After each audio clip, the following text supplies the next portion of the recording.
Bombay Baroda railway line पर झांसी से भोपाल जाते हुए झांसी से कोई 60 किलोमीटर के फासले पर रोहतगढ़ का छोटा सा स्टेशन आता है। रोहतगढ़ से 3-4 कोस जुनूब मशरिक की जानिब घने जंगलों का सिलसिला शुरू हो जाता है। इन जंगलों में शेर, चीते, हाथी, रीछ, गरज के हर किस्म के दरिंदे, जानवर और हशरातुल अर्ज पाए जाते हैं। ये जंगल आगे जाकर होशंगाबाद, नागपुर के वस्ती जंगलाती सिलसिले से जाकर मिल जाते हैं। इन जंगलों का रोहतगढ़ से होशंगाबाद तक का इलाका सबसे खतरनाक और खौफनाक समझा जाता है। इन जंगलों के बारे में ये रिवायत भी मशहूर है कि यहाँ रात की तारीकी में उन लोगों की चीखें सुनाई देती हैं जो जंगली दरिंदों का शिकार हो चुके हैं। इस जंगल में रोहतगढ़ से थोड़े फासले पर एक पुराने किले का खंडर है जिसे रानी बाई का किला कहते हैं।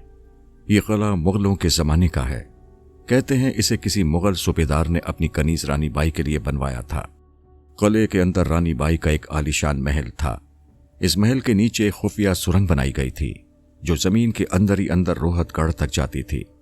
सावन के दिनों में जब खूब बारिशें होती थीं तो रानी बाई इस किले में आ जाती थी और महल के बाग में अपनी कनीजों के साथ झूला झूलती थी और मौसम बरसात का लुत्फ उठाती थी।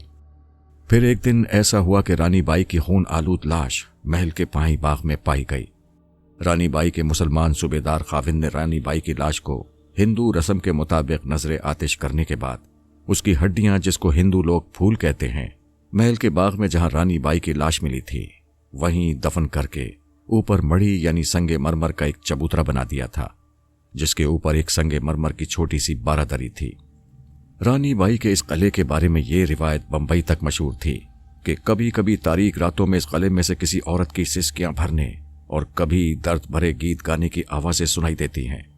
इन पुरस्कार आसियाबी आवाजों की वजह से कोई शख्स इस किले के नजदीक नहीं जाता था। लोगों ने यह भी मशहूर कर रखा था कि रानी बाई के किले में एक तवाइफ की बदरू रहती है जो चुड़ैल का जन्म ले चुकी है और किले के करीब से गुजरने वाले मुसाफिरों या शिकारियों को मोहब्बत भरी आवाजें देकर बुलाती है। जब वो किले के अंदर चले जाते हैं तो उनके बाद उनका कुछ पता नहीं चलता कि वो कहां गायब हो गए हैं। इस बदरू चुड़ैल की आवाज अब तक कई इंसानों को हड़प कर चुकी है। जिस शख्स ने मुझे ये खौफनाक दास्तान सुनाई है उसका कहना है कि मैंने बंबई में रानी बाई के किले के बारे में ये मुबालगा आमेज और दहशतनाक रिवायतें सुनी तो मैंने दिल में इस मुहिम्मे को हल करने का फैसला कर लिया। फिरोज से मेरी मुलाकात महज एक इत्तेफाक से हो गई थी। जुलाई अगस्त के मौसम में मैं पाकिस्तान के शुमाली इलाका जात के एक सेहत अफजा पहाड़ी मकाम पर गया हुआ था। कुछ रोज वहां क़याम के बाद वहां से वापसी का सफर शुरू किया तो रास्ते में बारिश आ गई। ख्याल था कि पहाड़ी बारिश है, घंटे आधे घंटे बाद रुक जाएगी, लेकिन बारिश रुकने का नाम ही नहीं ले रही थी।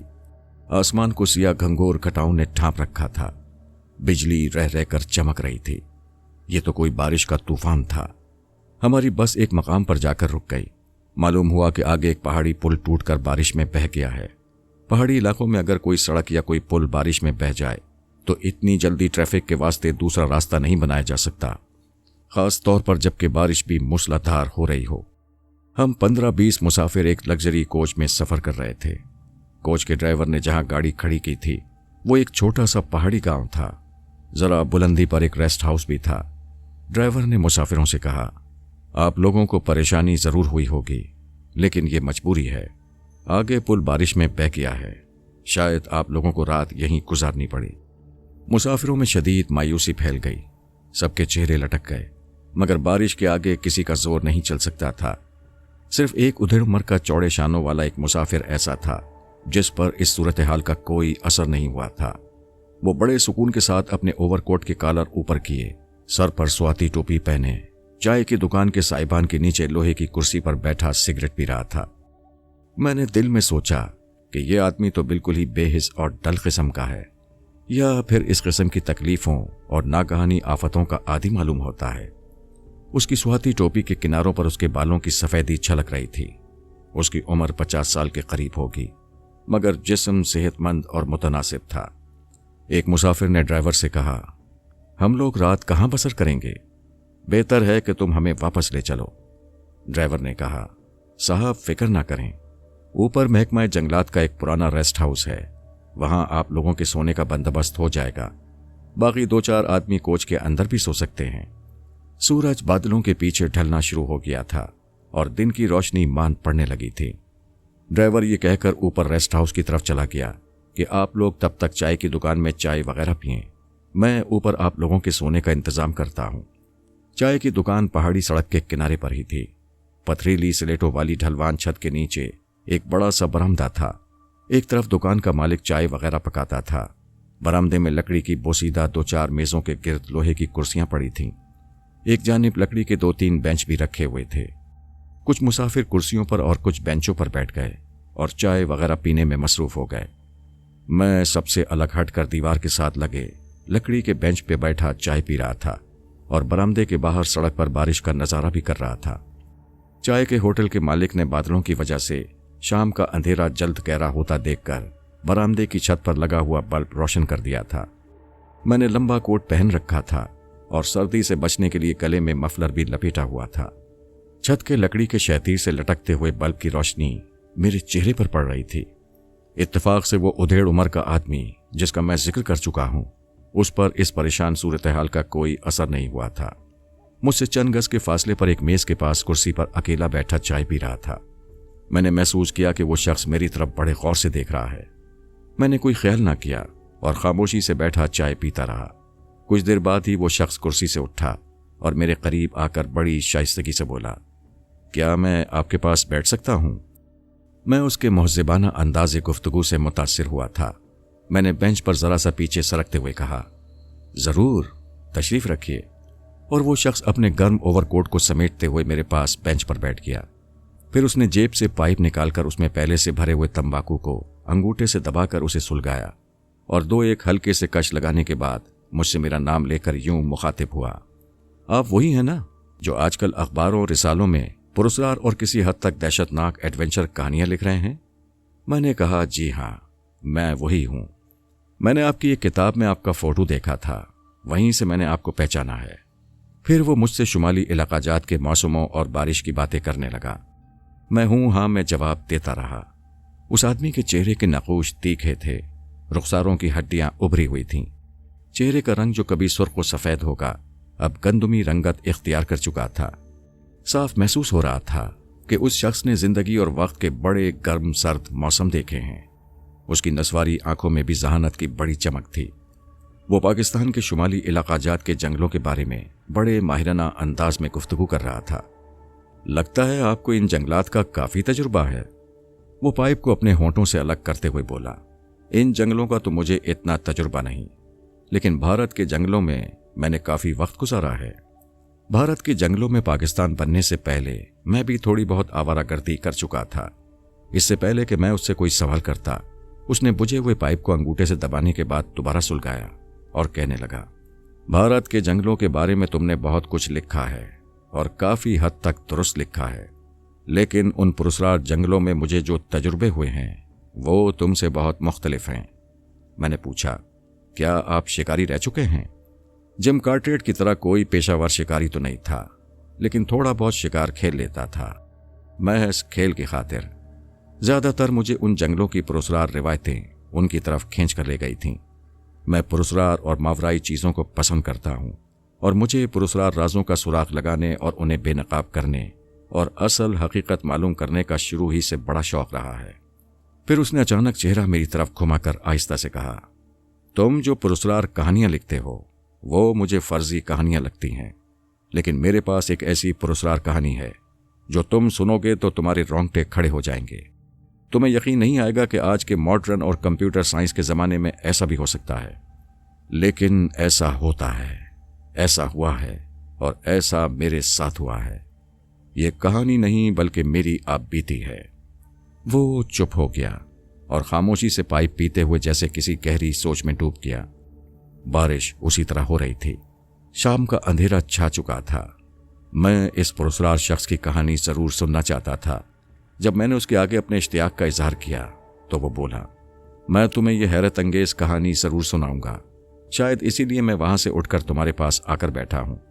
पहले ये मालूम हो जाए कि हमें रात कहां बसर करनी है, कोच में या ऊपर वाले रेस्ट हाउस में। मैं तो इसी जगह बेंच पर बैठे बैठे रात गुजार सकता हूं। मेरा जिस्म इस किस्म की तकलीफों का आदी है। मैंने कई रातें जंगलों के दरख्तों पर बैठकर गुजारी हैं। इस दौरान कोच का ड्राइवर ऊपर से आ गया। उसने बताया, ऊपर वाले रेस्ट हाउस में सबके रात बसर करने का बंदोबस्त कर दिया गया है। बराए मेहरबानी सब मुसाफिर ऊपर आ जाएं, वहां आपको खाना भी मिल जाएगा। बारिश जरा रुक गई थी। मुसाफिरों की तादाद ज्यादा नहीं थी। उनमें कोई औरत और बच्चा भी नहीं था। चुनाचे सारे मुसाफिर हल्की बारिश में भीगते पहाड़ की चढ़ाई चढ़कर ऊपर रेस्ट हाउस में आ गए। उनका सामान कोच यानी वैगन के अंदर रखवा दिया गया था और कोच के क्लीनर ने सामान की हिफाजत की खातिर रात कोच में ही गुजारनी थी। रेस्ट हाउस में इंतजाम यह भी हुआ था कि एक बड़े से कमरे के आतिशदान में आग जलाकर जमीन पर दरियां बिछा दी गई थीं। कुछ लिहाफ और कुछ कंबल मुहैया कर दिए गए थे। वहीं दरियों पर लेटकर रात बसर करनी थी। मेरे पुरस्कार साथी ने मुस्कुराते हुए मेरी तरफ देखा और एक कंबल घुटनों पर रखकर आतिशदान के पास बैठ गया और कहने लगा, ये लोग फैशन परस्त लोग हैं। महज फैशन की खातिर इन पहाड़ी इलाकों की सैर करने आते हैं और यहाँ भी घर का सा आराम ढूंढते हैं। इन्हें क्या मालूम कि पहाड़ी इलाकों में रहने वाले गरीब लोग किस कदर सख्त जिंदगी बसर करते हैं और जंगल क्या होते हैं। खाना वगैरह खाने के बाद सब लोग वहीं दरियों पर लिहाफ और कंबल वगैरह ओढ़कर सो गए। आतिशदान में आग चल रही थी, जिसकी वजह से रेस्ट हाउस के बड़े कमरे की सर्दी थोड़ी कम हो गई थी। मैं और वो पुरस्कार शख्स आतिशदान के करीब ही कंबल लेकर दीवार के साथ लगकर बैठ गए थे। उसी रात उस पुरस्कार शख्स ने मुझे वो हैरत अंगेज कहानी सुनाई जो बकौल उसकी आप बीती थी और जो मैं आपको सुनाने वाला हूं। उस शख्स ने मुझे अपना नाम नहीं बताया था और मुझसे वादा भी ले लिया था कि अगर किसी जरिए से मुझे उसका नाम मालूम भी हो जाएगा तो मैं किसी को नहीं बताऊंगा। मैं इस अहद पर कायम हूं। मैंने इसीलिए उसका फर्जी नाम फिरोज रख लिया है। फिरोज ने अपने बारे में मुझे कुछ नहीं बताया कि वो किस शहर में रहता है और क्या करता है और उसकी कोई घरेलू जिंदगी है भी या नहीं। उसने अपने साथ गुजरे हुए नाकाबिले यकीन, नाकाबिले फरामोश, पुरस्कार और दहशतनाक जो वाकया सुनाए हैं वो मैं वैसे के वैसे बिल्कुल उसी तरह सुना रहा हूं जिस तरह उस पुरस्कार शख्स ने मुझे सुनाए थे। अब मैं आपको वापस बंबई बरोड़ा रेलवे लाइन पर झांसी से 63-64 किलोमीटर दूर रोहतगढ़ होशंगाबाद के उन जंगलों में लिए चलता हूं जहां एक घने जंगल में किसी मुगल सूबेदार ने अपनी चहीती कनीस रानी बाई के लिए कला नुमा महल तामीर कराया था, जो बाद में रानी बाई के किले के नाम से मशहूर हुआ और बकौल फिरोज के जिसके मुतालिक तरह तरह की डरावनी कहानियां मशहूर थीं। कहा जाता है कि उस किले के महल के पाएं बाग में रानी बाई का कत्ल हो गया था और बाग में जिस जगह रानी बाई की लाश मिली थी मुगल सूबेदार ने उसी जगह उसका मजार बना दिया था। रानी बाई को किसने कत्ल किया था इसके बारे में किसी को कुछ मालूम नहीं था। ये 300 साल से एक सरबस्ता राज था। इन जंगलों के बारे में ये कहानियां भी मशहूर थीं कि यहाँ रात की तारीकी में अक्सर उन लोगों की चीखों की आवाज़ें सुनाई देती थीं जिन्हें जंगली दरिंदे हड़प कर गए थे। कला रानी बाई के बारे में ये भी बात मशहूर थी कि तारीक अंधेरी रातों में कभी कभी इस किले में किसी औरत की सिसकियों और कभी दर्द भरे गीत गाने की आवाज़ सुनाई देती है। लोगों में ये मशहूर था कि कला रानी बाई में एक तवाइफ की बदरू रहती है जो जंगल में से गुजरने वालों को मोहब्बत भरी आवाज़ देकर और कभी खूबसूरत औरत के रूप में सामने आकर उन्हें किले में ले जाती है और उसके बाद उनका कुछ पता नहीं चलता कि वो कहाँ चले गए। उन्हें ज़मीन खा गई या आसमान ने ऊपर उठा लिया। यह है रानी बाई के किले का पस मंज़र जिसने मुझे उस किले की बदरू का मुअम्मा हल करने पर उकसाया। मैंने दहशत खेज कहानी जो फिरोज ने अपनी आप बीती कहकर मुझे सुनाई थी उस पुरस्कार मुहिम जो शख्स से एक नशिस्त में सुनी या 6 नशिस्तों में, शुमाली इलाका जात के पहाड़ी रेस्ट हाउस में सुनी या किसी दूसरे शहर में किसी दूसरी जगह बैठकर सुनी, इससे आपको कोई सरोकार नहीं होना चाहिए और मैं इसकी तफसील में जाना भी नहीं चाहता। मैं उस शख्स की ज़बानी सुनी हुई कहानी पूरी तफसील और पूरे वाक़यात के साथ आपको सुनाऊंगा। पूरी कहानी सुनने के बाद ये फैसला आप खुद करें कि क्या आज के खलाई दौर में कभी इंसान के साथ ऐसे नाकाबिले यकीन वाक़यात भी पेश आ सकते हैं। पुरस्कार शख्स फिरोज कह रहा था, ये पाकिस्तान बनने से 2 साल पहले की बात है जब मैंने बंबई में कला रानी बाई के बारे में इस किस्म की अकल को हैरान कर देने वाली पुरस्कार और आसेबी कहानियां सुनी। मैं पंजाब से आमतौर पर सर्दियों के मौसम में बंबई का एक चक्कर जरूर लगाया करता था। वहां मेरा एक बचपन का दोस्त ऑटो स्पेयर पार्ट्स का छोटा सा बिजनेस करता था। उसने शादी नहीं की थी और बंबई के एक इलाके में अपने छोटे से फ्लैट में अकेला रहता था। उसे शिकार का शौक था। शिकार का शौक मुझे भी था। चुनाचे जब मैं उसके पास बम्बई आता तो हम शिकार का प्रोग्राम बनाकर हफ्ता 10 दिन के लिए बम्बई के करीबी जंगलों में शिकार खेलने निकल जाते। हम आमतौर पर हरन का ही शिकार खेलते थे। अगर किसी जगह हमें देहातियों की जुबानी पता चलता कि वहां कोई शेर उनके मवेशी उठाकर ले जाता है तो हम उस शेर को हलाक करने की भी कोशिश करते थे। लेकिन अगर हमें ये मालूम हो जाता कि शेर आदमखोर बन चुका है तो हमने उसके मुकाबले की कभी कोशिश नहीं की, इसलिए कि आदमखोर शेर को सिर्फ एक ज़ेरिक चालाक और तजुर्बेकार शिकारी ही हलाक कर सकता है। आदमखोर बन जाने के बाद शेर बड़ा खतरनाक बन जाता है, उसकी चालाकी और मक्कारी में भी इजाफा हो जाता है। रोहतगढ़ होशंगाबाद के जंगलों में उस वक्त तक कई अनाड़ी शिकारी आदमखोर शेरों का निवाला बन चुके थे। वैसे भी मुझे शेर के शिकार से कोई दिलचस्पी नहीं थी। मुझे तो हरनों के शिकार से भी कोई ज्यादा दिलचस्पी नहीं थी। बस अपनी मुहिम जोई के शौक की तस्कीन के लिए अपने दोस्त के साथ जंगलों में निकल जाता था। जंगल बजाते खुद एक बहुत बड़ा सरबस्ता रास होता है। जिन जंगलों का मैं जिक्र कर रहा हूं उनके हुस्न में भी एक हलाकत आमेज हैबत होती है। जंगलों के बड़े भेद होते हैं, बहुत राज होते हैं। उन राजों को पाने के लिए इंसान को अपनी जान पर खेलना पड़ता है।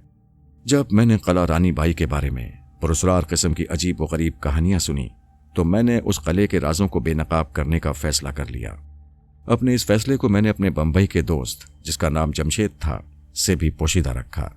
चुनाचे बम्बई पहुंचने के 3-4 रोज के बाद मैंने जमशेद से कहा, यार इस दफा मेरा जी चाहता है कि अकेले ही शिकार खेलने जाऊं। जमशेद जानता था कि मैं कोई अनाड़ी शिकारी नहीं हूं और जंगल की जिंदगी और दरिंदों की नफ्सियात से अच्छी तरह वाकिफ हूं। इस वजह से उसने मेरे अकेले जाने पर कोई एतराज न किया। फिर कहने लगा, इस दफा मैं भी कारोबार के सिलसिले में बहुत मसरूफ हूं। ठीक है, तुम अकेले ही शिकार पर चले जाना, लेकिन ज्यादा दूर जाने की कोई जरूरत नहीं। बम्बई के करीबी जंगलों में ही रहना। नौकर अब्दुल को बेशक साथ ले जाना। मैंने कहा, फिक्र ना करो, मैं बम्बई के करीब जो जंगल हैं वहीं तक जाऊंगा, मगर नौकर अब्दुल को साथ नहीं ले जाऊंगा। इस दफा मुझे जीप की भी जरूरत नहीं है। जमशेद ने हैरान होकर पूछा, तो क्या पैदल जाओगे? पैदल क्यों जाऊंगा? चंपा मंदिर के रेलवे स्टेशन तक ट्रेन में जाऊंगा। वहां से आगे जंगल 2-1 मील दूर ही तो रह जाता है। भाई जैसे तुम्हारी मर्जी है करो। ये कहकर जमशेद खामोश हो गया। मैंने उस पर बिल्कुल जाहिर ना किया कि मैं रोहतगढ़ के किले में रानी बाई के आसे भी राजों का खोज लगाने जा रहा हूं। मुझे मालूम था कि वो मुझे इस खतरनाक और जानलेवा मुहिम पर कभी नहीं जाने देगा। मुझे कोई शिकार अगरचे नहीं खेलना था, मगर अपने दोस्त पर यही जाहिर करना था कि मैं शिकार खेलने जा रहा हूं। चुनाचे मुझे मजबूरन एक डबल बैरल बंदूक और मैगजीन का थैला साथ ले जाना पड़ा। उन दिनों मैं भी सिगरेट के बजाय पाइप पिया करता था। एरनमोर तंबाकू की थैली, पाइप और सिगरेट लाइटर भी साथ रख लिया। एक शिकारी चाकू तो शिकार पर जाते हुए हर हालत में साथ रखना पड़ता था। चुनाचे उसे भी मैगजीन वाले थैले में रख लिया। थोड़ा सा खुश्क राशन यानी भुने हुए चने भी एक थैले में डालकर रख लिए। इतना राशन हम वैसे भी शिकार पर जाते हुए साथ रख लिया करते थे। जब ये खत्म हो जाता तो जंगल में मुर्गियां और खरगोश वगैरह शिकार करके गुजारा कर लिया करते थे। जरूरत के मुताबिक करेंसी नोट मैंने अपनी शिकारी जैकेट की खुफिया जेब में छुपाकर और कुछ खुले नोट और रिजगारी जैकेट की आम जेबों में रख ली थी। अपने दोस्त जमशेद से मैंने यही कहा कि मैं बम्बई सेंट्रल से ट्रेन में सवार होऊंगा और चंपा मंदिर के स्टेशन पर उतरकर करीबी जंगल में निकल जाऊंगा। 2-1 रोज जंगल में शिकार खेलने के बाद वापस बम्बई आ जाऊंगा। मैं बम्बई सेंट्रल के बजाय बम्बई के बोरी बंदर स्टेशन से वाया फूल झांसी जाने वाली ट्रेन में सवार हो गया। डबल बैरल बंदूक और शिकार का लाइसेंस मैं हमेशा अपने पास रखता था। अभी बर्रे सगीर पर अंग्रेज की हुकूमत थी और इस किस्म के लाइसेंस किसी भी स्टेशन पर चेक किए जा सकते थे। मैं झांसी से एक स्टेशन पहले रोहतगढ़ के स्टेशन पर उतर गया। यहां से जुनूब मशरिक की जानिब 3-4 कोस के फासले पर होशंगाबाद के घने और खतरनाक जंगलों का सिलसिला शुरू हो जाता था। उस जंगल में एक जगह कला रानी बाई का वो खंडर था जिसके बारे में रोंगटे खड़े कर देने वाली कहानियां मशहूर थीं। लोगों का कहना था कि कला रानी बाई के करीब जवार के जंगल में कभी कभी रात के सन्नाटे में उन बदनसीबों की चीखों की आवाज सुनाई देती थी जो जंगली दरिंदों का निवाला बन चुके थे। खुद कला रानी बाई के बारे में मशहूर था कि उस किले के अंदर से रातों को किसी औरत की सिसकियां भरने और कभी कभी दर्द भरे गीत गाने की आवाजें आती थीं। मैं भी इसे महज ज़ईफ़ुल अक़ीदा लोगों की मन घड़त कहानियां ही समझता था। फिर भी मैं खुद उस किले में जाकर इन तोहमात की तस्दीक करना चाहता था। ये मेरा शौक था और कोई बात नहीं थी। یہ میں نے وسطی بھارت کے جنگلوں میں گھومتے پھرتے سادھوؤں سے سن رکھا تھا کہ ہندوؤں کے عقیدے کے مطابق جس ہندو مرد یا عورت نے کوئی بہت بڑا گناہ کیا ہوتا ہے، اس کی روح مرنے کے بعد چڑیل یا کسی آسیب کا روپ دھار لیتی ہے اور زمین پر بھٹکتی پھرتی ہے۔ میرے دل میں یہ شوق بھی تھا کہ قلعہ رانی بائی میں اگر کوئی ایسی بدروح ہے تو چلو اس سے ملاقات ہی ہو جائے گی، اور قلعے کے بارے میں جو پراسرار کہانیاں مشہور ہیں ان کی حقیقت بھی کھل جائے گی۔ جیسا کہ میں پہلے بتا چکا ہوں کہ میں عام طور پر سردیوں کے موسم کے آخری دنوں میں بمبئی اپنے دوست جمشید کے ہاں جایا کرتا تھا۔ پنجاب اور شمالی یوپی میں ان دنوں موسم سرد ہوتا ہے، مگر وسطی ہند اور خاص طور پر بمبئی کے آس پاس کے جنگلوں میں موسم خوشگوار ہوتا ہے۔ یہ بارشوں کا موسم نہیں ہوتا، لیکن کبھی کبھی ان جنگلوں میں اس موسم میں بھی بارشیں شروع ہو جایا کرتی ہیں۔ روہت گڑھ کے اسٹیشن سے اترنے کے بعد میں ایک یکے میں بیٹھ کر اس سڑک پر اتر گیا جہاں سے ہوشنگ آباد کے جنگل شروع ہو جاتے تھے۔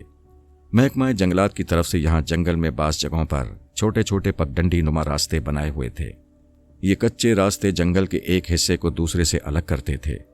یہ راستے اس لیے بنائے جاتے تھے کہ اگر جنگل کے ایک حصے میں آگ لگ جائے تو دوسرا حصہ آگ سے محفوظ رہے۔ ان 4-5 فٹ چوڑے راستوں کو جو ادھر ادھر سے گھومتے ہوئے جنگل کے وسط میں سے گزرتے چاروں طرف نکل جاتے تھے، انہیں محکمہ جنگلات کی اصطلاح میں سانپ لائن کہتے ہیں۔ لیکن یہ سانپ لائن جہاں جنگل زیادہ گھنے اور دلدلی ہو جاتے تھے وہاں تک نہیں گئی ہوئی تھیں۔ میں ان جنگلوں میں اپنے دوست جمشید کے ساتھ یا اکیلا کبھی شکار کھیلنے نہیں آیا تھا، اس لحاظ سے یہ جنگل میرے لیے اجنبی تھے اور میں ان جنگلوں کے لیے اجنبی تھا۔ لیکن چونکہ یہ برصغیر کے وسطی علاقوں کے جنگل تھے اور تقریباً یہ ایک جیسے ہی ہوتے ہیں، اس لیے مجھے کوئی خاص اجنبیت محسوس نہیں ہو رہی تھی۔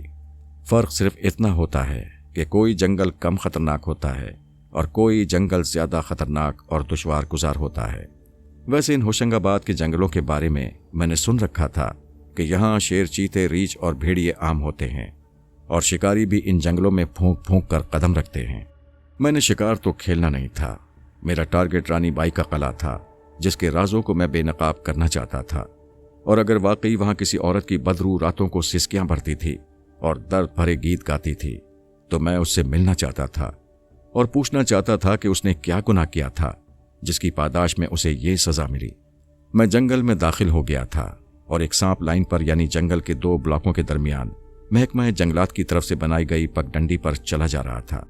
بندوق میرے کندھے سے لٹک رہی تھی، کارتوسوں کا تھیلا میرے دوسرے کندھے پر لٹک رہا تھا۔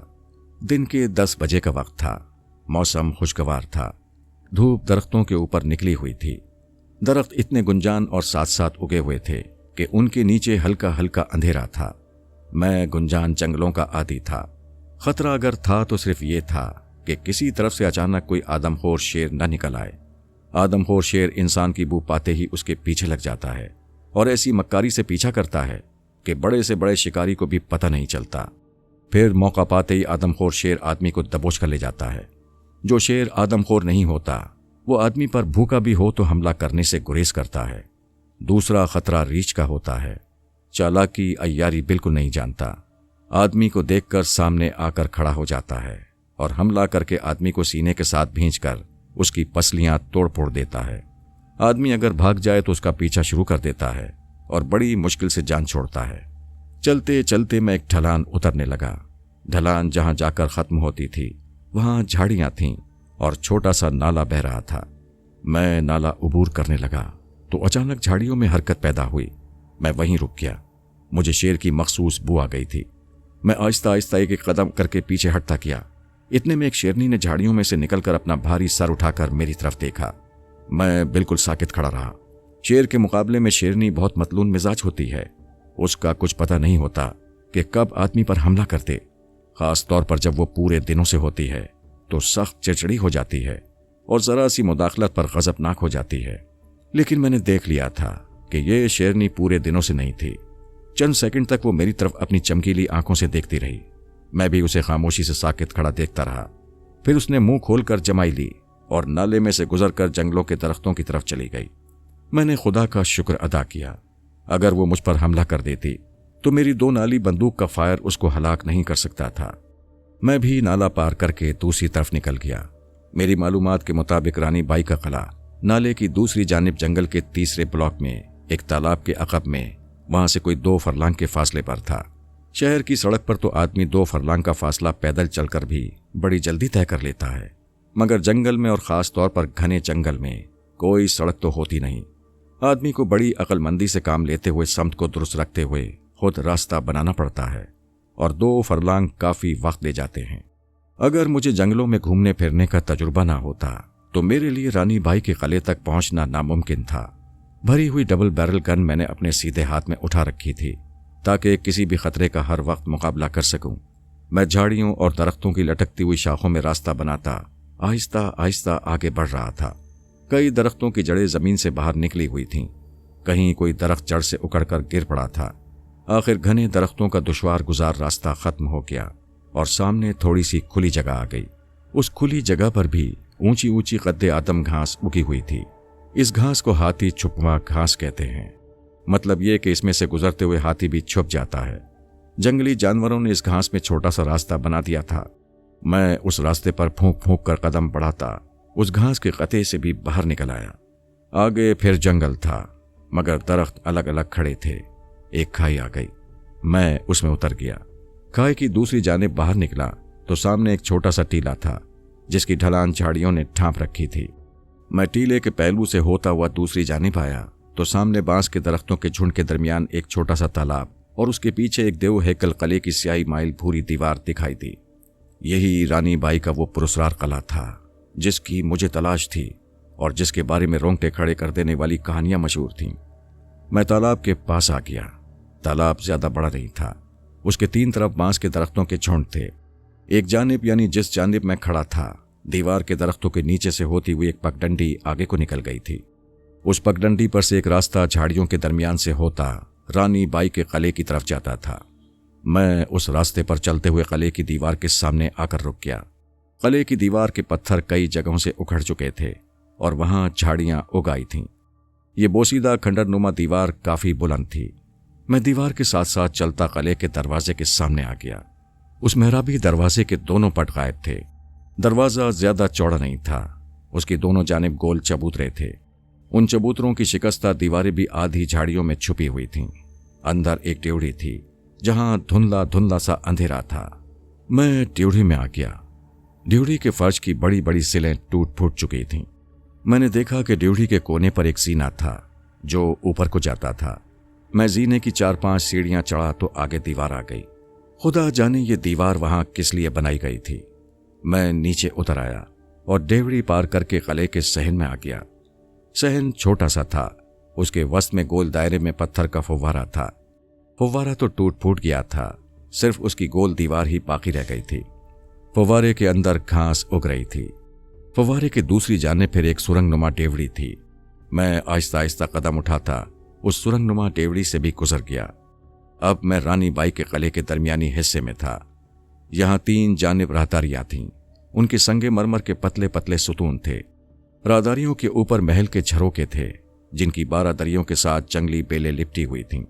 ये यकीनी तौर पर रानी बाई का वो महल था जो उसके आशिक या खाविन मुगल सूबेदार ने उसके लिए खास तौर पर बनवाया था।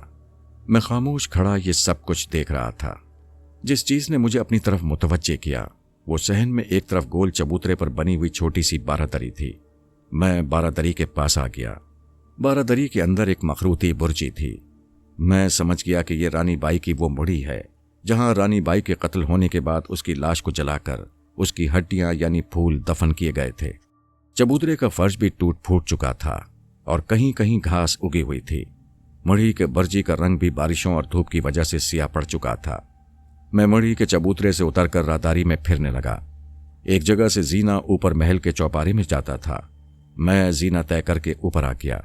एक नीम तारीख छोटा सा खाली कमरा था जिसकी सियाह दीवारें गोया आगे को झुकी हुई थीं। एक अजीब किस्म की ठंडी आसेबी खामोशी तारी थी। मैं छोटे से दरवाजे में से गुजरकर दूसरे कमरे में चला गया। ये मुस्ततील कमरा था और उसके जंगल की जानिब 3 झरोके थे। एक झरोके में से छोटी सी गैलरी बाहर को निकली हुई थी, मगर गैलरी का फर्श गायब था और नीचे गहराई में जमीन नजर आ रही थी। मैं इस लंबे कमरे से भी गुजर गया। कमरे के आखिर में पत्थर की 3 सीढ़ियां चढ़कर मैं एक और गैलरी में आ गया। ये गैलरी एक बड़े से हॉल के कमरे की दीवार के साथ निस्फ दायरे की शक्ल में बनी हुई थी। गैलरी का जंगला जालीदार पत्थरों का था और फर्श से 2-2.5 फुट ऊंचा था। मैंने नीचे झांक कर देखा तो नीचे गोल हॉल कमरा था जिसके वसत में एक गोल चबूतरा था। उस चबूतरे पर संगे सुर्ख का एक तख्त बना हुआ था। तख्त खाली था। हॉल कमरे की एक जानिब दीवार में एक छोटा सा मेहराबदार दरवाजा था जिसके अंदर अंधेरा छाया हुआ था। मैं एक मुसलमान सैयाह की हैसियत से ये सब कुछ देख रहा था। मेरे जहन पर खौफ का शाइबा तक नहीं था। मुझे इस 300 साल पुराने किले में अभी तक अकल को हैरान कर देने वाली या रोंगटे खड़े कर देने वाली कोई शय नजर नहीं आई थी। मुझे उन लोगों पर हंसी आ रही थी जिन्होंने इस किले के बारे में अजीब व गरीब आसेबी कहानियां घड़ रखी थीं। हिंदुओं के अकीदे के मुताबिक हर हिंदू मर्द और औरत अपने अमाल के मुताबिक मरने के बाद दोबारा जन्म लेता है। वो किसी दरिंदे, किसी जानवर, किसी कीड़े मकोड़े, फल, सब्जी, घास की पत्ती और पत्थर की शक्ल में भी दूसरा जन्म ले सकता है। हिंदुओं के अकीदे के मुताबिक हर हिंदू को 1,84,000 बार इस दुनिया में जन्म लेना पड़ता है। मुझे चूंकि उस किले में कम से कम एक रात जरूर गुजारनी थी, इसलिए मैं किसी ऐसी जगह की तलाश में था कि जहां बैठकर रात गुजार सकूं। मैं गैलरी वाले हॉल कमरे से निकलकर उसके साथ वाले छोटे कमरे में आ गया। यहां जंगल वाले तालाब के रुख पर एक छोटा सा झरोका बना हुआ था जिसमें से ताज़ा हवा भी अंदर आ रही थी। मैं वहीं झरोके के पास बैठ गया। अभी बैठे रहने के सिवाय मेरा और कोई काम नहीं था। मैं ये मालूम करना चाहता था कि ये जो लोगों ने मशहूर कर दिया है कि रानी बाई का किला आसिफ सदा है और आधी आधी रातों को इस किले में से किसी औरत के दर्दनाक गीत और सिसकियां भरने की आवाजें आती हैं, इसकी क्या हकीकत है। मैं किसी अखबार या किसी रिसाले की तरफ से ये तहकीकात करने नहीं गया था। ये महज मेरा ज़ौक़े तजस्सुस था। मुझे बचपन ही से जिन, भूतों और चुड़ैलों वगैरह को देखने का शौक था। मैं अपने शहर के कब्रिस्तानों में अक्सर जाया करता था कि शायद वहां किसी रूह से मुलाकात हो जाए, मगर ऐसा कभी नहीं हुआ था। मेरी कभी किसी रूह, किसी चुड़ैल या जिन भूत से मुलाकात नहीं हुई थी। कुछ देर में रानी बाई के किले से बाहर आकर तालाब के किनारे इधर उधर फिरता रहा। मैंने 2 हरन देखे जो तालाब पर आकर पानी पी रहे थे। जैसे ही उन्हें मेरी मौजूदगी का एहसास हुआ, वो डर कर जंगल में भाग गए। जब सूरज मगरिब की जानिब ढलने लगा और जंगल में शाम का धुंधला छाना शुरू हो गया तो मैं किले में आकर झरोके के पास बैठ गया। भरी हुई बंदूक मैंने अपने पास ही रखी हुई थी। बैठे बैठे थक गया तो वहीं थैले का सराहना बनाकर लेट गया। मुझे नींद आ गई। मालूम नहीं कितनी देर सोया रहा हूँगा कि अचानक मेरी आंख खुल गई। मुझे ऐसा लगा जैसे मैंने कोई आवाज़ सुनी थी, लेकिन ये नींद की हालत में सुनी हुई कोई आवाज़ हो सकती थी। मेरे चारों जानिब अंधेरा था। झरोके में से रात की फीकी फीकी रोशनी अंदर आ रही थी। मैं उठकर बैठ गया और कान लगाकर सुनने लगा कि वो आवाज़ क्या थी, मगर वहां सिवाय जंगल के सन्नाटे और तालाब के किनारे बोलते 1-2 झींगरों की आवाज़ों के और कोई आवाज़ नहीं थी। मैंने दीवार के साथ टेक लगा ली और आंखें बंद करके दोबारा सोने की कोशिश करने लगा। मुझे आंखें बंद किए बमुश्किल 1-1.5 मिनट ही गुजरा होगा कि मुझे ऐसी आवाज़ सुनाई थी जैसे किसी ने आह भरने के अंदाज में गहरा सांस लिया हो। मैंने दीवार के साथ बैठे बैठे आंखें खोल दी और अंधेरे में आंखें फाड़ फाड़ कर देखने लगा। मैंने जेब से लाइटर निकाल कर चलाया। लाइटर की रोशनी ने इस छोटे से पुराने कमरे की तारीकी को थोड़ी देर के लिए रोशन कर दिया। कमरा बिल्कुल खाली था। मैंने लाइटर बुझाकर जेब में डाला तो मुझे एक बड़ी पुरस्कार सी खुशबू का एहसास हुआ। इस किस्म की खुशबू मैंने पहले कभी महसूस नहीं की थी। शायद वो ख्वाब में देखे हुए बाग की खुशबू थी। इसके साथ ही किसी के लिबास की सरसराहट सुनाई थी। ऐसा लगा जैसे कोई रेशमी लिबास वाली औरत मेरे करीब से गुजर गई हो। मैंने जल्दी से दोबारा लाइटर जलाया। कमरा खाली था, वहां कोई भी नहीं था, लेकिन मैंने अपने होश व हवास के साथ किसी औरत के आह भरने और उसके रेशमी मलबूस की खुशबू महसूस की थी। इसके बाद एक बार फिर वही पुरस्कार सन्नाटा छा गया। अब मैं उठकर बैठ गया था।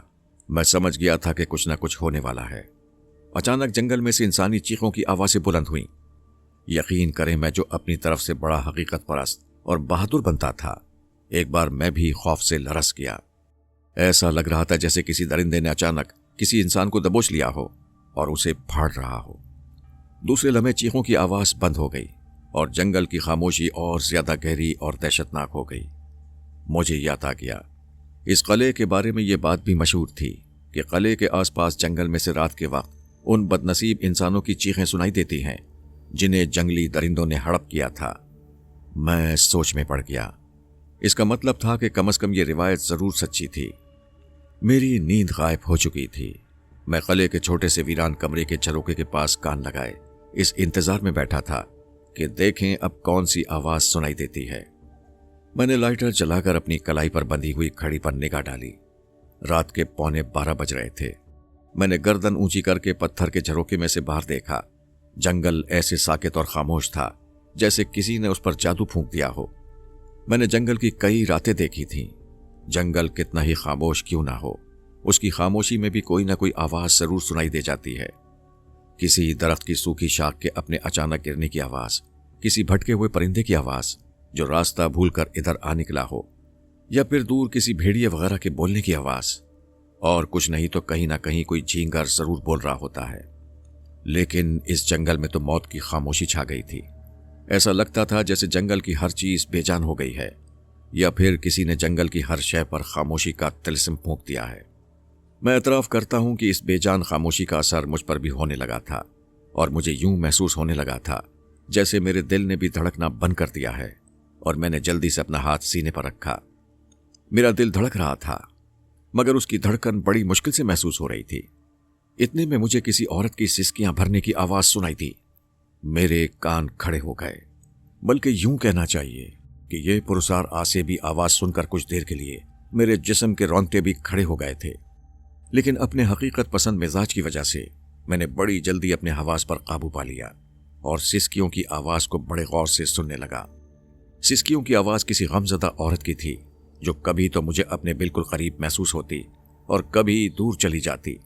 चंद लम्हों के बाद सिसकियों की आवाज बंद हो गई और एक बार फिर खामोशी छा गई। मगर ये खामोशी ज्यादा देर तक न रही। फिर ऐसी आवाज आने लगी जैसे कोई गम नसीब औरत रोते हुए कोई दर्दनाक गीत गा रही हो। ये रिवायत भी मैंने सुन रखी थी कि इस किले में से आधी रात को पहले किसी औरत की सिसकियां भरने और फिर रोते हुए दर्द भरे गीत गाने की आवाज सुनाई देती है। मैं कान लगाकर गौर से सुनने लगा। औरत की आवाज ऐसी थी जैसे बैन करते हुए साथ साथ गीत के बोल दोहरा रही हो। गीत के बोल मेरी समझ में बिल्कुल नहीं आ रहे थे। मैंने बड़ी कोशिश की कि किसी तरह से मालूम कर सकूं कि वो किस जबान का गीत गा रही है, मगर कुछ पता नहीं चल रहा था। औरत के बैन ऐसे थे कि उनमें खौफ भी था और दहशत भी महसूस होने लगी थी। फिर एकदम ये आवाज भी गायब हो गई। रानी बाई के किले के बारे में मैंने जो रिवायतें सुनी थीं वो सच्ची साबित हो चुकी थीं।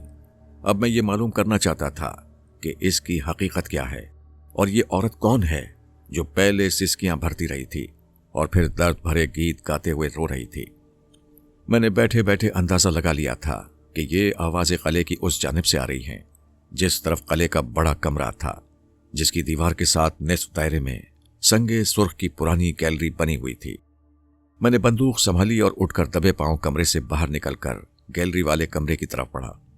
अंधेरे में मुझे कुछ नजर नहीं आ रहा था। मैंने जेब से लाइटर निकालकर जलाया। लाइटर की रोशनी में मैंने पत्थर के जीने की 3 सीढ़ियां चढ़ी और ऊपर गैलरी में आ गया। वहां आते ही मैंने लाइटर बुझा दिया और वहीं बैठ गया। गैलरी के जंगलों की जालियों में से नीचे हॉल में देखने की कोशिश करने लगा। हॉल कमरे के वस्त में चबूतरा उसी तरह खाली था। चबूतरे के ऊपर बना हुआ पत्थर का तख्त भी खाली और वीरान पड़ा था। फजा में एक सनसनाहट सी लरस रही थी। ऐसे लग रहा था जैसे यहां कुछ होने वाला है।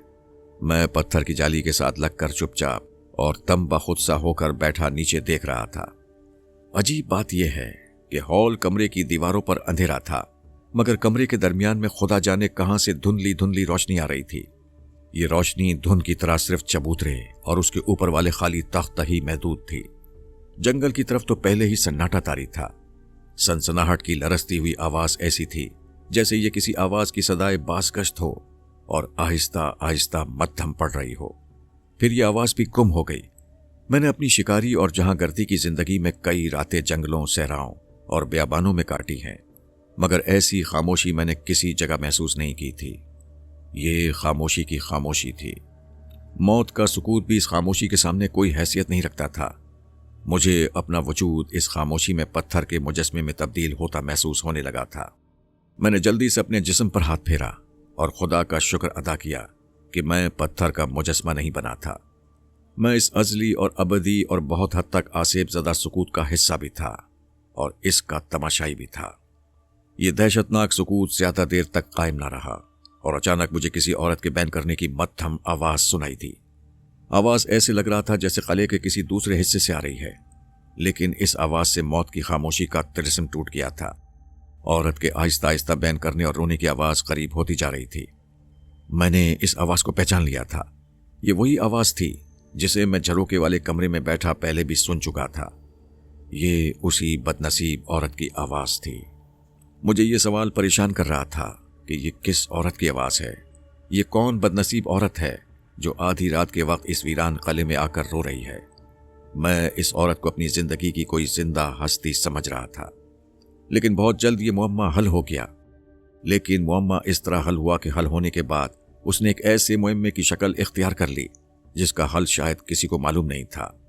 औरत के रोने और बैन करने की आवाज जैसे जैसे करीब होती जा रही थी, मेरे इश्तियाक में इजाफा होता जा रहा था और मुझ पर एक हिजानी सी कैफियत तारी हो गई थी कि ये औरत कौन है और किस तरफ से इस कमरे में आ रही है। दीवारों पर जैसे अंधेरे के सियाह गहरे साए पड़े हुए थे। फिर एक ऐसी बात हुई जिसने मेरे बदन में खौफ की सर्द लहर दौड़ा दी। क्या देखता हूं कि सामने वाली दीवार का अंधेरा एक जगह से गायब हो गया और दीवार में एक गार नजर आने लगा। फिर उस गार में से एक सियाफाम आदमी नमूदार हुआ जिसने दोनों हाथों से तलवार थाम रखी थी और आहिस्ता आहिस्ता कदम उठाता गार में से निकल रहा था। उसके पीछे दो और हबशी गुलाम नमूदार हुए जिन्होंने एक नौजवान औरत को जंजीरों में जकड़ रखा था और उसे आहिस्ता आहिस्ता खींचते हुए ला रहे थे। औरत ने गुलाबी रंग की रेशमी साड़ी पहनी हुई थी, बाल घने थे, सर पर सफेद हीरों से जड़ा हुआ छोटा सा ताज था। औरत बड़ी खूबसूरत थी, उसके नक्श तीखे थे और गले में भी मोतियों का हार था। औरत सर को दाएं बाएं करके साथ हिलाती धीमी आवाज में बैन करते हुए रो रही थी। उसके पीछे दो और सियाफाम हबशी गुलाम नमूदार हुए जिन्होंने एक जरनिगार कुर्सी को अपने कंधों पर उठा रखा था। कुर्सी पर एक मुंडे हुए सर वाला आदमी गर्दन उठाए बैठा था। उस आदमी का रंग गंदुमी था, आंखों में तिलिस्मी चमक थी, जिस्म को एक जर्द चादर में लिपेट रखा था। उसके हाथ में एक सियाह रंग की छड़ी थी।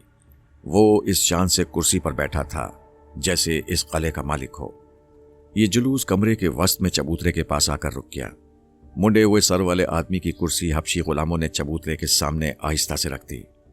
दोनों गुलाम बड़े अदब से कुर्सी के दाएं बाएं खड़े हो गए। जिन दो हबशी गुलामों ने औरत को पकड़ रखा था वो औरत को खींचते हुए चबूतरे पर ले गए और उसे तख्त पर लिटा दिया। औरत ने कोई मुजामत ना की और ऐसे लेट गई जैसे पहले से तैयार हो। दोनों गुलाम पीछे हट गए। अब वो गुलाम आगे बढ़ा जिसने हाथों में तलवार उठा रखी थी। वो औरत के पहलू की जानिब तख्त के करीब आकर खड़ा हो गया। औरत अब बैन नहीं कर रही थी। उसके मुंह से बार बार यही अल्फाज निकल रहे थे, मुझे जाने दो, मुझे जाने दो। तलवार बरदार हबशी गुलाम ने गर्दन आहिस्ता से मोड़कर कुर्सी पर बैठे हुए आदमी की तरफ देखा। कुर्सी पर बैठे जरदपोश आदमी ने आहिस्ता से अपनी छड़ी ऊपर उठा दी। इसके साथ ही हबशी गुलाम ने तलवार के दस्ते को दोनों हाथों में थाम कर ऊपर उठाया और फिर तलवार पूरी कुव्वत से तख्त पर लेटी हुई औरत के सीने में घोंप दी। औरत के हलक से एक दिलदोज चीख बुलंद हुई और साथ ही उसके सीने से खून का फव्वारा उछल पड़ा। खून के छींटे हबशी गुलाम के जिस्म पर पड़ने लगे। हबशी गुलाम ने तलवार औरत के सीने से निकाली और तलवार को दोनों हाथों में थाम कर 2 कदम पीछे हटकर अदब से खड़ा हो गया। फिर कुर्सी पर बैठा हुआ जर्दपोश आदमी उठा और बड़े वकार से कदम उठाता चबूतरे की सीढ़ियां चढ़कर तख्त के पास आकर खड़ा हो गया। तख्त पर औरत की लाश खून में लथपथ बेहिस्सो हरकत पड़ी थी। जरदपोश आदमी ने हाथ उठाकर ऐसे इशारा किया जैसे कोई चीज तलब कर रहा हो।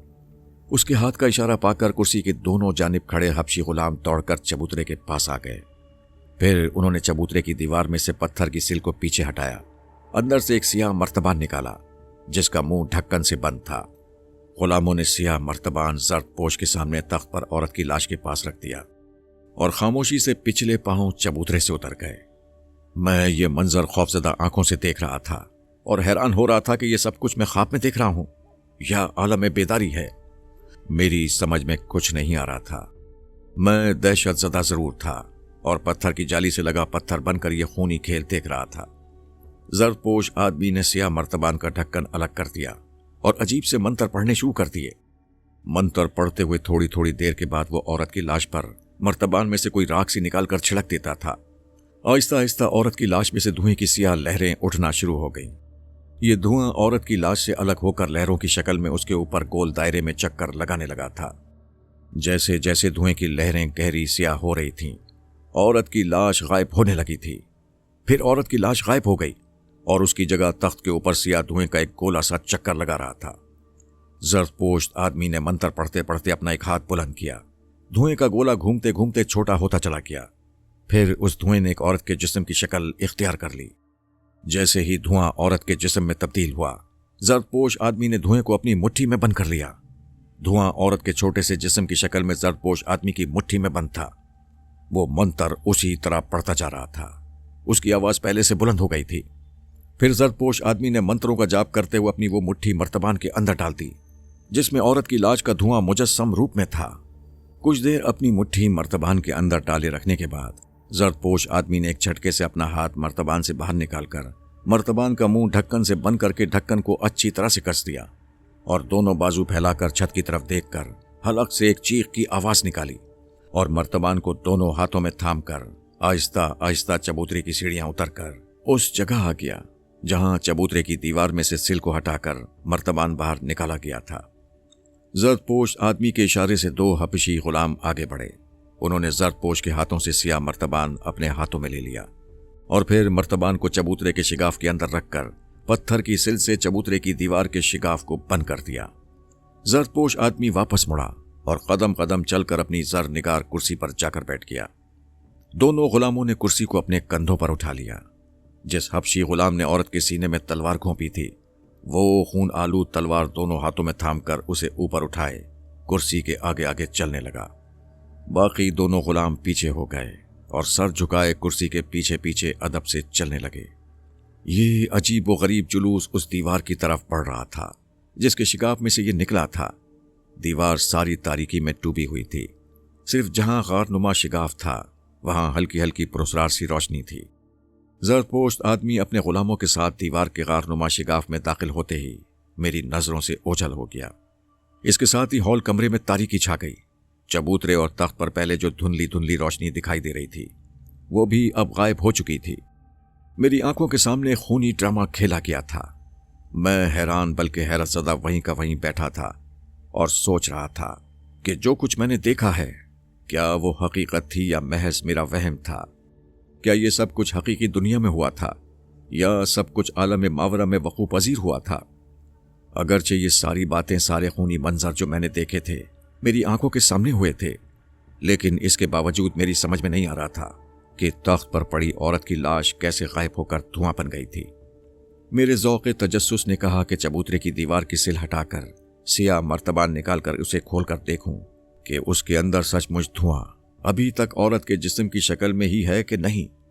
हालांकि मुझे इससे कोई फायदा नहीं पहुंच सकता था, बल्कि उल्टा नुकसान पहुंचने का खदशा था, लेकिन मेरे इरादों पर मेरा शौक और ज़ौक़े तजस्सुस गालिब था। मैं ये राज मालूम करना चाहता था कि मर्तबान के अंदर और क्या क्या है। अगर उस वक्त मुझे मालूम हो जाता कि इस मर्तबान को खोलने पर मुझ पर कैसी कैसी भयानक मुसीबतें नाजिल हो जाएंगी तो मैं उस काले मर्तबान को हाथ भी न लगाता। लेकिन कहते हैं कि मुक़द्दर में जो लिखा होता है वो होकर रहता है। चुनाचे मेरे साथ भी ऐसा ही हुआ। जब मैंने तसल्ली कर ली कि पुरस्कार हॉल कमरे में अब कोई बदरू नहीं रही तो मैं गैलरी का तारीक जीना उतरकर चबूतरे के पास गया। अंधेरे में मुझे थोड़ा थोड़ा दिखाई दे रहा था। मैंने तख्त को गौर से देखा। वहां किसी जगह पर खून के निशान नहीं थे। मैं चबूतरे की दीवार के पास उस जगह बैठ गया जहां सियाफाम हबशी गुलामों ने सियाह मर्तबान छुपाया था। मैंने हाथ से टटोल कर देखा। एक जगह से पत्थर की सिल जरा सी उखड़ी हुई थी। मैंने सिल को दोनों हाथों से जोर लगाकर पीछे खिसकाया। फिर शिगाफ में झांक कर देखा। वहां सियाह मर्तबान मौजूद था। जैसे ही मैंने मर्तबान को हाथ लगाया मुझे ऐसा महसूस हुआ जैसे बिजली का खफीफ सा झटका लगा हो। मैंने हाथ पीछे कर लिया। दूसरी बार हाथ लगाया तो किसी किस्म का झटका न लगा। मैंने मर्तबान को बाहर निकाल लिया। उसके ढक्कन को खोलने लगा। कुछ सोच कर रुक गया। पत्थर की सिल को चबूतरे की दीवार के साथ लगाकर शिगाफ को बंद कर दिया। मर्तबान को बगल में दबाया और जीना चढ़कर गैलरी में आ गया। गैलरी का जीना उतरकर रातारी में से होता हुआ वापस झरोके वाली छोटी सी कोठरी में आ गया। कोठरी में अंधेरा था। मैंने लाइटर जलाकर उसकी रोशनी में मर्तबान का जायजा लिया। یہ کسی مضبوط دھات کا بنا ہوا مرتبان تھا۔ اس کا رنگ کچھ اور ہوگا، لیکن اتنی مدت سے دیوار کے اندر پڑے پڑے اس کا رنگ سیاہ پڑ گیا تھا۔ میں نے ڈھکن کو دیکھا، ڈھکن پیچدار تھا۔ میں اسے گھما کر کھولنے لگا تو جیسے اندر سے آواز سی آئی کہ اسے مت کھولو۔ میں رک گیا، مرتبان کو دیوار کے ساتھ اپنے قریب ہی رکھ لیا اور سوچنے لگا کہ اسے کھولوں یا نہ کھولوں۔ میں نے کسی کتاب میں پڑھا تھا کہ جب آدمی کے کسی گناہ کی پاداش میں اس پر سزا کے طور پر کوئی مصیبت نازل ہوتی ہے تو سب سے پہلے اس آدمی کی عقل ماری جاتی ہے۔ عقل ان معنوں میں ماری جاتی ہے کہ قدرت اس سے اس کی قوت فیصلہ چھین لیتی ہے۔ وہ یہ کروں نہ کروں کے چکر میں پھنس کر رہ جاتا ہے۔ میرے ساتھ بھی کچھ ایسا ہی ہو رہا تھا۔ میری سمجھ میں نہیں آ رہا تھا کہ مرتبان کھولوں یا نہ کھولوں۔ آدمی خطا کار ہے، اس سے زندگی میں خطائیں سرزد ہو جاتی ہیں۔ اس کی بعض خطائیں، بعض گناہ اللہ غفور الرحیم معاف فرما دیتا ہے، لیکن بعض خطائیں ایسی ہوتی ہیں جن کی سزا انسان کو ضرور بھگتنی پڑتی ہے۔ مجھے بھی قدرت کی طرف سے میرے کسی ایسے ہی گناہ کی سزا ملنے والی تھی۔ میں آسیبی قلعے کی جھروکے والی کوٹری میں بیٹھا سوچ رہا تھا کہ مرتبان کو کھولوں کہ نہ کھولوں۔ جب میں کسی فیصلے پر نہ پہنچ سکا تو میں نے کوٹری کی دیوار کے ساتھ سر لگا دیا اور آنکھیں بند کر لی۔ سر بستہ رازوں کو بے نقاب کرنے کا شوق کہتا تھا کہ ابھی مرتبان کو کھول کر دیکھوں کہ اس کے اندر کیا ہے۔ دل کے اندر سے بڑی دھیمی سی آواز آتی تھی کہ اسے مت کھولنا، اسے وہیں چھوڑاؤ جہاں سے اٹھا کر لائے ہو۔ اسی تذبذب میں مجھ پر غنودگی سی طاری ہونے لگی۔ پھر میں عالم خواب میں پہنچ گیا۔ کیا دیکھتا ہوں کہ میں ایک تاریک غار میں سے گزر رہا ہوں۔ میں زمین پر چل نہیں رہا، میرے پاؤں زمین سے اٹھے ہوئے ہیں اور میں ہوا میں پرواز کرتا جا رہا ہوں۔ غار میں اندھیرا ہی اندھیرا ہے۔ پھر اچانک مجھے کسی عورت کی سسکیاں بھر کر رونے کی آواز آتی ہے۔ میں اپنے آپ اس آواز کی طرف مڑ جاتا ہوں۔ یہ آواز غار کے اندر بنی ہوئی کوٹری میں سے آ رہی ہے۔ کوٹری کا دروازہ کھول کر دیکھتا ہوں کہ اندر فرش کے درمیان ایک گول کنواں ہے۔ کنویں کے اندر روشنی ہو رہی ہے۔ عورت کے رونے کی آواز کنویں کے اندر سے آ رہی ہے۔ میں کنویں کی منڈیر پر سے کنویں میں جھانکتا ہوں۔ کنویں کی تہہ میں آگ کے شعلے بلند ہو رہے ہیں۔ عورت کے رونے اور سسکیاں بھرنے کی آواز ان شعلوں میں سے آ رہی ہے۔ وہ کہہ رہی ہے، مجھے باہر نکالو، مجھے باہر نکالو، میں چل رہی ہوں، میں چل رہی ہوں۔ میں عالم خواب میں ہی عورت کو کہتا ہوں کہ میں تمہیں باہر کیسے نکالوں؟ عورت روتے روتے کہتی ہے، کنویں کا ڈھکن کھول دو، کنویں کا ڈھکن کھول دو، مجھے عذاب سے نجات مل جائے گی۔ میں عورت کو کہتا ہوں، کنویں کا تو کوئی ڈھکن نہیں ہے، کنواں تو کھلا ہے۔ عورت سسکی بھر کر کہتی ہے، کنویں کا ڈھکن کھول دو، مجھے باہر نکالو، مجھے باہر نکالو۔ اس کے ساتھ ہی اچانک میری آنکھ کھل جاتی ہے۔ میں چونک کر ادھر ادھر دیکھتا ہوں۔ یقین نہیں آتا کہ میں نے کوئی خواب دیکھا تھا۔ مجھے خیال آتا ہے کہ کہیں وہ مرتبان میں قید عورت کی روح تو نہیں تھی جو بار بار کہہ رہی تھی کہ مجھے کنویں سے باہر نکالو، مجھے عذاب سے نجات دلاؤ۔ میرا حقیقت پسند ذہن اس خواب کو سچ ماننے سے انکار کر رہا تھا۔ اچانک اسی عورت کی آواز ایک بار پھر سنائی دی۔ وہ سسکیاں بھر کر کہہ رہی تھی، مجھے نکالو، مجھے آگ سے باہر نکالو۔ میں نے محسوس کیا کہ آواز مرتبان میں سے آ رہی تھی۔ چونکہ میں بدروحوں کا قائل نہیں تھا، اس لیے میں نے اس عورت کی آواز پر کوئی توجہ نہ دی اور آنکھیں بند کر کے سوچنے لگا کہ مجھے کیا کرنا چاہیے۔ مرتبان کے اندر سے عورت کی درد بھری آواز تھوڑی تھوڑی دیر بعد آ رہی تھی۔ آخر میرا شوق تجسس میری عقل پر غالب آ گیا اور میں نے مرتبان کے پیچدار ڈھکن کو آہستہ آہستہ کھولنا شروع کر دیا۔ ڈھکن کو کھلتے دیکھ کر عورت کی آواز اب نہیں آ رہی تھی۔ میں نے مرتبان کا ڈھکن کھول دیا۔ ڈھکن کے کھلتے ہی ایک ایسی بھیانک چیخ کی آواز بلند ہوئی کہ جس سے جنگل کی فضا دیر تک گونجتی رہی۔ میں نے ڈر کر مرتبان کو ہاتھ سے چھوڑ دیا تھا۔ مرتبان اندھیرے میں مجھ سے 3-4 فٹ کے فاصلے پر فرش پر ٹیڑھا ہو کر پڑا تھا اور اس میں سے سفید دھوئیں کی لکیر سی نکل رہی تھی۔ میں بندوق تھام کر اٹھ کھڑا ہوا۔ وہی بھیانک چیخ ایک بار پھر بلند ہوئی۔ میں باہر کو بھاگنے لگا تو اچانک مرتبان سے نکلتے ہوئے دھوئیں نے ایک زندہ عورت کی شکل اختیار کر لی۔ یہ عورت وہی تھی جسے میری آنکھوں کے سامنے تخت پر لٹا کر قتل کیا گیا تھا۔ اس کے سر پر سفید ہیروں کا تاج تھا، گلے میں سفید موتیوں کی مالا تھی، بال کھلے ہوئے تھے۔ وہ گلابی رنگ کی ریشمی ساڑی میں ملبوس تھی۔ عورت کا جسم اختیار کرتے ہی اس نے مجھے روک کر کہا، باہر مت جانا۔ میرے دل پر ایک خوف سا طاری ہو گیا۔ انسانی چیخ کی بھیانک آواز نے میرے اعصاب کو ہلا کر رکھ دیا تھا۔ اوپر سے ایک مردہ عورت زندہ ہو کر مرتبان سے نکل کر میرے سامنے آن کھڑی ہوئی تھی۔ میں نے بولنا چاہا लेकिन खौफ के मारे मेरा हलक खुश्क हो रहा था। अब बैक वक्त कई इंसानों की चीखों की आवाज़ें बुलंद होने लगी थीं। ये आवाज़ें ऐसे लग रहा था जैसे हमारी कोठरी की तरफ बढ़ रही हों। फिर अचानक कोठरी के झरोखे में से आग का एक शोला सांप की तरह फुंकारता हुआ अंदर की जानिब लपका। औरत ने मेरी कलाई पकड़ी और मुझे खींचती हुई कोठरी के दरवाजे में से बाहर निकल गई। गले के दालान में अंधेरा था। औरत मुझे खींचती हुई गले के बड़े दरवाजे की तरफ भागी जा रही थी। चीखों की आवाज़ें ज्यादा खौफनाक हो गई थीं और हमारे पीछे आ रही थीं। ऐसे लग रहा था जैसे गले के भूत हमें हलाक करने के लिए हमारी तरफ दौड़े चले आ रहे हैं। मैंने एक लम्हे के लिए पीछे मुड़कर देखा। पीछे आग के शोले थे। हर शोले की शक्ल सांप की तरह थी और ये आग के सांप लहराते फुंकारते हमारे इतने करीब आ गए थे कि किसी भी लम्हे हम दोनों को जलाकर भस्म कर सकते थे। जब आग के एक शोला नुमा सांप ने मेरे जिस्म को अपनी लपेट में लेना चाहा तो औरत ने मुझे जोर से अपनी तरफ खींच लिया और फिर ऐसा हुआ कि मुझे नहीं मालूम किस तरह से मेरे पांव अपने जमीन से 2-3 फुट बुलंद हो गए और मैं उस मावराई औरत के साथ फजा में परवास करता हुआ तेजी से किले के दरवाजे से बाहर निकल गया। जंगल में रात के पिछले पहर का अंधेरा छाया हुआ था। औरत मेरी कलाई थामे मुझे अपने साथ लेकर दरख्तों के दरमियान से इतनी तेजी से परवास करती चली जा रही थी कि जैसे दरख्त उसको खुद ब खुद रास्ता दे रहे हों। मेरा एक हाथ उस मावराई औरत की गिरफ्त में था, दूसरे हाथ में बंदूक थी। मैं अपने आप किसी मरई ताकत के जेरे असर फजा में तैरता जा रहा था। दरख्त सामने आते तो मैं आंखें बंद कर लेता कि दरख्त से टकराने लगा हूं, लेकिन दरख्त से टकराए बगैर मैं औरत के साथ आगे निकल जाता। मैं कब तक उस औरत के साथ परवास करता रहा, मुझे कोई अंदाजा नहीं था। फिर ऐसा हुआ कि हम रात की तारीकी में एक दरिया के ऊपर से गुजर गए। दरिया के दूसरे किनारे पर मुझे अंधेरे में एक वीरान सा खंडर दिखाई दिया। वो औरत खंडर के पास जाकर जमीन पर उतर गई। मेरे पांव भी जमीन पर लग गए। मैं उस औरत से बात करते डर रहा था। मैं समझ गया था कि यह औरत नॉर्मल जिंदा औरत नहीं है, बल्कि एक बदरू है जो मेरे लिए किसी ना किसी मुसीबत का बाइस बन सकती है। मैंने गलती की थी कि उसे मर्तबान से आजाद कर दिया था। अब मालूम नहीं ये मेरे साथ क्या सलूक करने वाली थी। उसने अभी तक मेरी कलाई पकड़ रखी थी। उसके हाथ की गिरफ्त बड़ी सख्त थी, इतनी सख्त कि मेरे जैसे सेहतमंद शिकारी आदमी की कलाई दर्द करने लगी थी।